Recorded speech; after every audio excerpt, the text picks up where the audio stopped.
Movie की शुरुआत होती है यूना नाम की एक डोमिनो आर्टिस्ट को दिखाते हुए, जहां वो और उनका हस्बैंड दोनों किसी प्रोजेक्ट के लिए शूट कर रहे होते हैं। इधर हम उनके 14 साल की बेटी किम गा यांग को भी देखते हैं, जो अभी मिडिल स्कूल में पढ़ रही होती है। अब अगले सीन में हम एक प्रोस्टिट्यूट को देखते हैं जो अपने कस्टमर के लिए वेट कर रही थी। कस्टमर आने के बाद उसके घर जाने से पहले वो लोग कुछ सामान लेने एक कन्वीनियंस स्टोर पे चले जाते हैं, जहां यूना भी अपनी बेटी और पति के साथ शॉपिंग कर रही थी। अब वो लड़की जब शॉपकीपर से सिगरेट का 2 पैकेट मांगती है तो वो लेडी उसका एज पूछने लगती है, क्योंकि वो लड़की दिखने में बिल्कुल एडल्ट नहीं लग रही थी। अब ऐसे टाइम पे वो लड़की अपने कस्टमर को दिखाते हुए कहती है कि वो अपने लिए नहीं बल्कि उसके अंकल के लिए मांग रही है। इसी दौरान वो लड़की स्टोर में किम को भी देख लेती है और परेशान होकर उसके पास जाके उसे धमकी देके कहती है कि अगर तुमने किसी को भी बताया कि तुमने ऐसी हालत में मुझे देखा है तो मैं तुम्हारी जान ले लूंगी। तो दोस्तों, इधर हमें पता चलता है कि इस लड़की का नाम चे यांग है और ये लड़की किम के साथ एक ही स्कूल में पढ़ती है, जहाँ दोनों साथ में पियानो भी सीखते हैं। इसके बाद बिल पे करके वो लड़की और उसका कस्टमर दोनों शॉप से निकल जाते हैं। अब अगले सीन में हम चे यांग को बहुत बुरी हालत में टेबल पे लेटे हुए देखते हैं, जहां उसके हाथ पांव बांध दिए गए थे। इसके बाद वो आदमी ह्यूमन बॉडी का एक डिजाइन देखता है और माप लेके चे यांग के पैर को काटने लगता है। जब एक्सट्रीम पेन में चे यांग तड़पने लगती है तब वो आदमी उसे कहता है कि तुम फिक्र मत करो, क्योंकि तुम्हारा फिर से पुनर्जन्म होगा। और इसके बाद वो आदमी चे यांग का गला दबा के उसे मार डालता है। अब अगले दिन हम यूना और उसकी बेटी को एक केक शॉप में देखते हैं, जहां यूना अपनी बेटी के जन्मदिन के लिए शॉपिंग कर रही होती है। लेकिन क्योंकि इधर यूना अपनी बेटी को क्रीम केक खाने से मना कर देती है, तो इसीलिए किम अपनी मम्मी से नाराज होकर शॉप से बाहर चली आती है, जहां वो क्रॉसिंग पर फिर से उस आदमी को देखती है और अपने क्लासमेट का अंकल समझ के उसे बात करने चली जाती है। वो आदमी किम को पूछता है कि क्या तुमने कल मुझे चे यांग के साथ देखा था? जब रिप्लाई में किम हाँ बोलती है तो वो आदमी किम को कहता है कि चे यांग अभी घर पर है, तो अगर तुम चाहो मैं अभी तुमको उसे मिलवाने लेके जा सकता हूँ। दोस्तों, इधर वो किलर समझ चुका था कि किम अब उसके लिए एक थ्रेट है, लेकिन तभी उधर सही टाइम पे यूना आ जाती है और किम को बुला लेती है। इसके बाद वो दोनों कार में बैठ के वहाँ से निकल जाते हैं, लेकिन इधर वो किलर उनके कार का नंबर प्लेट देख लेता है। अब रात को घर में किम का बर्थडे मनाया जाता है। सब लोग बहुत खुश होते हैं और डोमिनो शो के जरिए वो लोग किम को एक आईफोन गिफ्ट करते हैं। अब पार्टी खत्म होने के बाद यूना का पति जब स्मोकिंग करने बाहर जाता है तब उन्हें लाइटर में किम का लिखा हुआ एक मैसेज मिलता है, जहाँ पे लिखा था कि पापा स्मोक मत कीजिए। अब थोड़ी देर बाद जब यूना वॉशरूम से निकल के पानी पीने डाइनिंग हॉल में आती है तो तब उसे अपने पति का खून से लिपटा हुआ बॉडी जमीन पे पड़ी हुई दिखती है और इसी टाइम पे हमें भी वो किलर यूना के ठीक पीछे खड़ा हुआ नजर आता है, जो कि कार के नंबर से डिटेल्स निकाल कर घर तक पहुंच गया था। इसके बाद वो किलर यूना को भी बहुत गंदे तरीके से मारने लगता है एंड फिर अगले सीन में हम यूना को बहुत जख्मी हालत में हॉस्पिटल में देखते हैं। ऑपरेशन करते टाइम नर्स डॉक्टर को यूना का ब्लड ग्रुप RH बताती है, जो कि एक बहुत ही रेयर ब्लड ग्रुप है। अब क्योंकि यूना अपनी फैमिली में अकेली बची हुई थी एंड उसके पति और बेटी की मौत हो चुकी थी, तो इसीलिए वो डॉक्टर एक प्लान बनाता है। एक्चुअली इधर उस डॉक्टर के दिमाग में ख्याल आता है कि अगर वो यूना को मार डालता है तो उसके ऑर्गन से वो अपनी बीमार बेटी की जान बचा सकता है। तो इसीलिए प्रेस कॉन्फ्रेंस में भी वो डॉक्टर कह देता है कि यूना का ब्रेन डेड हो चुका है। इधर रिपोर्टर बन के आया हुआ वो किलर भी यूना का हेल्थ स्टेटस सुन के खुश होकर वहाँ से चला जाता है। अब रात को वो डॉक्टर यूना के पास आता है और उसे मारने के लिए माफी मांग के इंजेक्शन पुश करने ही जाता है, बट तभी यूना को होश आ जाता है और वो डॉक्टर का हाथ पकड़ लेती है। अब इसके बाद मूवी 2 साल आगे चली जाती है, जहाँ लोअर बॉडी में पैरालाइज हो जाने के कारण यूना को व्हील चेयर यूज करना पड़ता है। यहाँ हम हेजिन नाम की एक सोशल वर्कर को भी देखते हैं जो यूना की मदद किया करती है। अब किम के जन्मदिन पर वो लोग केक खरीद के शॉप से बाहर निकल रहे होते हैं कि तभी यूना को उस किलर जैसे दिखने वाला एक आदमी दिखता है, जिसके बाद यूना चाकू लेके उस आदमी के ऊपर हमला कर देती है। लेकिन सामने से देखने पर उसे रियलाइज होता है कि ये वो किलर नहीं है, पर इस हमले के लिए यूना को पुलिस स्टेशन जाना पड़ता है, जहाँ पुलिस यूना को वार्निंग देती है और असली किलर को पकड़ने का झूठा दिलासा देके उसे छोड़ देती है। अब घर आने के बाद यूना एक लिमिटेड एडिशन वाला लाइटर ढूंढने लगती है, जैसे उसका पति यूज किया करता था, क्योंकि सबको मारने के बाद वो किलर उस लाइटर को अपने साथ ले गया था। तो इसीलिए यूना सेलिंग पोर्टल्स में एडवर्टाइज देती रहती थी इस उम्मीद में कि शायद किसी दिन वो किलर उस लाइटर को बेचने आ जाए, जिससे वो उस किलर को पकड़ लेगी एंड अपनी बेटी और पति के मौत का बदला ले पाएगी। अब कुछ देर बाद एक सेलर उसे टेक्स्ट करके वही सेम मॉडल का लाइटर बेचने की बात करता है। यूना उस आईडी का आईपी एड्रेस लिख के उस लाइटर में कोई दाग या डिफेक्ट है या नहीं ये पूछ लेती है। अब जवाब में उसे बताया जाता है कि लाइटर में दाग तो नहीं है, बट खुदाई करके डैड डोंट स्मोक लिखा हुआ है। इससे यूना को समझ में आ जाता है कि फाइनली वो किलर तक पहुंच चुकी है, बट एक्साइटमेंट में वो उस आदमी से लाइटर का पिक मांग लेती है, जिसके बाद वो किलर रिप्लाई ना देके चैट लीव करके चला जाता है। अब अगले दिन वो कुछ गुंडों के पास से गन खरीद लेती है, बट वो गुंडे जब देखते हैं कि यूना एक अपाहिज औरत है तो वो लोग उसका पीछा करके उसको मार के उसके पास से गन छीन लेते हैं। अब इस हादसे के बाद हेजिन यूना के घर आती है उसे संभालने के लिए। इधर हेजिन यूना से कहती है कि उसे ब्रेस्ट कैंसर है, तो एटलीस्ट यूना की लाइफ उससे काफी बेहतर है क्योंकि उसे ऐसी कोई बीमारी नहीं है। हेजिन बोलती है कि उसे बहुत मन था अपने ऑर्गन्स किसी जरूरतमंद को डोनेट करने की, बट कैंसर होने के कारण वो ऐसा नहीं कर सकती है। अब ऑर्गन डोनेशन रिलेटेड बातें सुनकर यूना के दिमाग में एक आइडिया आता है। उसे अच्छे से पता था कि अपाहिज होने के कारण वो उस किलर के साथ अकेले फाइट नहीं कर पाएगी, बट अगर वो अपने ऑर्गन्स को बेच के दूसरे लोगों की मदद ले लेती है तो वो आसानी से उस किलर को पकड़ के मार सकती है। इसके बाद अगले दिन वो उसी डॉक्टर को मिलने बुला लेती है जिसने उसको मारने की कोशिश की थी। यूना उस डॉक्टर को ऐसे लोगों की लिस्ट निकालने के लिए कहती है जिसको इमीडिएटली ऑर्गन डोनेशन की जरूरत है।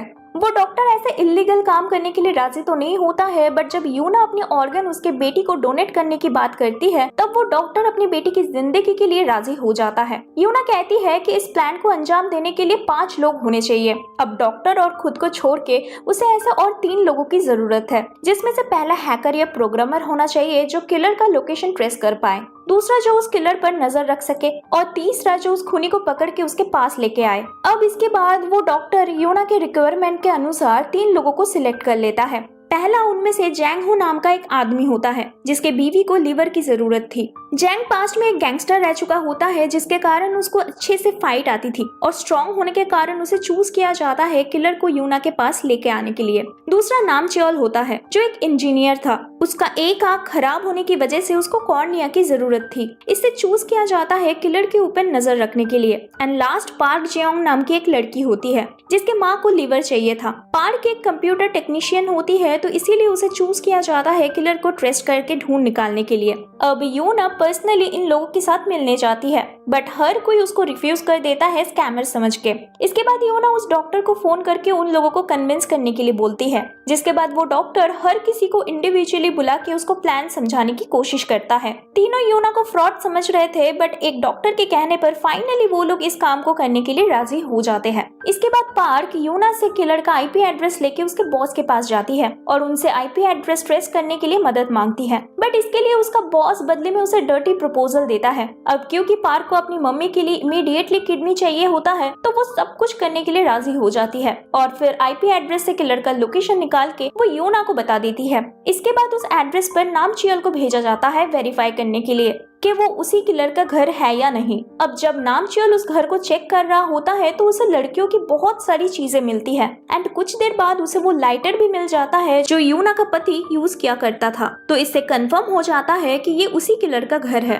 अब फाइनली उस किलर को पकड़ने के लिए जैंग को भेजा जाता है। जब वो घर के बाहर किलर का वेट कर रहा होता है तब उस घर के सामने एक आदमी आता है, लेकिन जैंग उसका नाम पूछते ही वो वहाँ से भागने लगता है। बट कुछ देर बाद जैंग उसे पकड़ लेता है और यूना के पास लेके आता है। इधर यूना देखते ही समझ जाती है कि ये आदमी वो किलर नहीं है। पूछताछ करने पर उस आदमी से पता चलता है कि वो एक चोर है। कुछ दिन पहले जब वो एप्पल कॉफी नाम के कैफे के पार्किंग एरिया में काम कर रहा था तब उसने किलर के कार को पार्क किया था। उसका गाड़ी और अंदर के सामान को देखते हुए उसे लगा था कि ये आदमी बहुत रिच होगा, तो इसीलिए वो उस किलर के घर में चोरी करने गया था। अब सब कुछ जानने के बाद यूना सबको कॉल करके बता देती है कि ये आदमी किलर नहीं है और पार्क को एप्पल कॉफी कैफे का सीसीटीवी फुटेज निकालने के लिए कहती है एंड सबको साफ कह देती है कि जब तक वो लोग असली किलर को पकड़ नहीं लेते हैं तब तक यूना अपने ऑर्गन्स डोनेट नहीं करेगी। अब अगले दिन जैंग डॉक्टर के साथ मिलके यूना को मारने की प्लानिंग करता है क्योंकि उसकी बीवी कभी भी मर सकती थी, तो इसीलिए वो कोई रिस्क लेना नहीं चाहता था। अब क्योंकि डॉक्टर को भी अपनी बेटी की जान प्यारी थी तो वो जैंग को एक इंजेक्शन देता है यूना को मारने के लिए। इसके बाद जैंग यूना के घर उसे मारने चला तो जाता है, बट वहाँ हेजिन होने के कारण वो ऐसा कर नहीं पाता। इसके बाद यूना सीसीटीवी फुटेज लेने के लिए पार्क से मिलने चली जाती है, लेकिन पार्क उसको धोखा दे देती है क्योंकि उसने अपनी मम्मी के बीमारी के लिए उधार लेके रखा था। तो इसीलिए वो यूना को पैसे और एक किडनी के बदले ऑर्गन डीलर्स के हाथों बेच देती है। बट उस ऑर्गन डीलर का कुछ और ही प्लान होता है। वो पार्क और यूना दोनों को पकड़ लेता है और उनके ऑर्गन्स बेचने का तैयारी करने लगता है। लेकिन सही टाइम पे यूना का पीछा करते हुए वहाँ जैंग आ जाता है और उन लोगों को मार के वो दोनों को बचा लेता है। इसके बाद यूना सबको लेके उसके पुराने घर में चली जाती है, जहाँ वो डिटेल्स में सब कुछ बताती है कि कैसे उस किलर ने उसके पति और उसके बेटी को उसके आंखों के सामने मार डाला था। अब असलियत जानने के बाद सब बहुत बुरा फील करते हैं यूना के लिए एंड डिसाइड करते हैं कि वो लोग उस किलर को मारने में यूना की मदद करेंगे। अब अगले दिन पार्क यूना को एप्पल कैफे का सीसीटीवी फुटेज और कस्टमर्स के फोन नंबर लिस्ट लाके देती है। उस फुटेज में उसको किलर साफ दिखाई देता है, बट वो कंफर्म करने के लिए कस्टमर्स के नंबर्स पर कॉल करने लगती है, जिसमें से एक नंबर उस किलर का होता है। जब दूसरी तरफ से वो किलर यूना का कॉल उठा लेता है तो आवाज सुन के यूना कंफर्म हो जाती है कि ये वही किलर है। अब अगले सीन में वो किलर एक प्रोस्टिट्यूट को घर लेके आता है, बट उस लड़की को जब किलर पे डाउट होता है तो वो वहाँ से भागने की कोशिश करती है, लेकिन वो किलर उसको पकड़ लेता है और उसे मार के बाल समेत उसका स्कैल्प काट के अलग से सजा के रखता है। अब कहानी में आगे यूना और नाम चेयल किलर के घर के सामने चले जाते हैं। जब किलर घर से बाहर निकल जाता है तब यूना डिसाइड करती है घर के अंदर जाने के लिए। अंदर उसको वॉल पर बहुत सारे डॉल्स दिखते हैं जिसको किलर ने अच्छे से सजा के रखा था। दोस्तों यहाँ हमें पता चलता है कि ये किलर एक जाना माना डॉल मेकर है जिसका नाम होता है ओजेऊ। वो प्रोस्टिट्यूट लड़कियों को मार के उनके बोन से पाउडर बना के ऐसी डॉल्स बनाया करता था, क्योंकि उसका मानना था कि एज अ क्रिएटर गंदी चीजों को अच्छी चीजों में बदलना ही एक आर्टिस्ट का काम होता है, और यहाँ वो प्रोस्टिट्यूट लड़कियों को गंदा माना करता था। मीनवाइल इधर किलर के घर में यूना को अपनी बेटी की फोन और लॉकेट दिखती है। वो उसे लाने की कोशिश करती है, लेकिन तभी वो किलर घर लौट आता है अपनी वॉलेट भूल जाने की वजह से। किलर यूना को देख लेता, बट तभी नामचियल दरवाजे पे आ जाता है और सेल्समैन बनके किलर को परेशान करने लगता है। अब किलर के जाने के बाद यूना सेफली गाड़ी में आ जाती है और नामचियल को अपनी बेटी की नेकलेस के बारे में बताती है, बट इतना रिस्क देख के नामचियल फिर से उस घर में जाने के लिए मना कर देता है। इसके बाद यूना हेजिन के घर डिनर करने जाती है। दोनों का ये आखिरी मुलाकात है, ये सोच के वो अपना लकी लॉकेट हेजिन को दे देती है। अब आगे मूवी में नामचियल यूना के दर्द को समझते हुए वो लॉकेट लाने किलर के घर चला जाता है एंड इधर जैंग उस किलर के ऑफिस के बाहर उस पर नजर रख रहा होता है, पर क्योंकि उस किलर ने रिसेंटली अपने घर में सीसीटीवी कैमरा लगाया हुआ होता है तो इसीलिए उसको घर के अंदर नामचियल दिख जाता है। इसके बाद वो चालाकी से अपने घर आ जाता है और जैंग को इस बात की कोई खबर नहीं होती है। नामचियल कुछ समझ पाता उसके पहले ही वो किलर उसको पकड़ लेता है और सर्च करने पर नाम के पास से उस किलर को किम का लॉकेट मिलता है।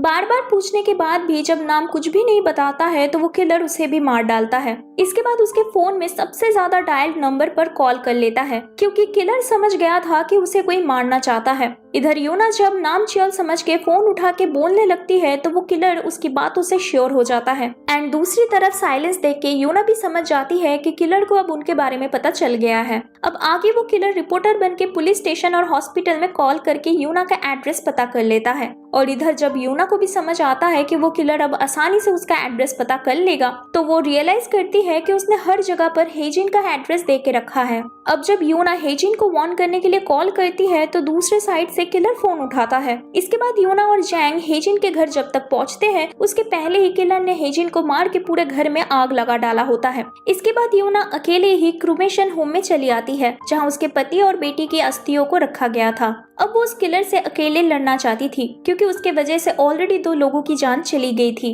तो इसीलिए वो बाकी 3 लोगों की जान को खतरे में नहीं डालना चाहती थी। इसके बाद वो किलर यूना का पीछा करते हुए क्रूमेशन होम में पहुंच जाता है और उसे सीढ़ियों से फेंक के मारने की कोशिश करता है, पर तभी सही टाइम पे वहाँ जैंग पहुंच जाता है और यूना को बचा लेता है एंड फिर उस किलर का पीछा करके जैसे तैसे के उसे मार के बेहोश करके उसको यूना के घर लेके आता है। लेकिन थोड़ी देर बाद होश आने पर वो किलर पीछे से जैंग के ऊपर अटैक कर देता है और फिर यूना को कॉल करके के जल्दी से घर आने के लिए कहता है। अब इधर यूना परेशान होकर पार्क को कॉल करके जैंग को बचाने के लिए कहती है और खुद किलर के घर जाके उसके डॉल्स तोड़ने की वीडियो बना के उस किलर को भेज देती है एंड धमकी देती है कि अगर उसने अभी के अभी जैंग को जिंदा नहीं छोड़ा तो वो उसके सारे डॉल्स को बर्बाद कर देगी। इसके बाद वो किलर गुस्से में पागल हो जाता है और यूना को मारने जल्दी से अपने घर चला जाता है, जहाँ पहले पार्क उसे रोकने की कोशिश करती है, पर जब वो किलर पार्क को मारने लगता है तो यूना उसके बाकी डॉल्स को भी तोड़ने लगती है। इसके बाद किलर पार्क को छोड़ के यूना को मारने जाता है,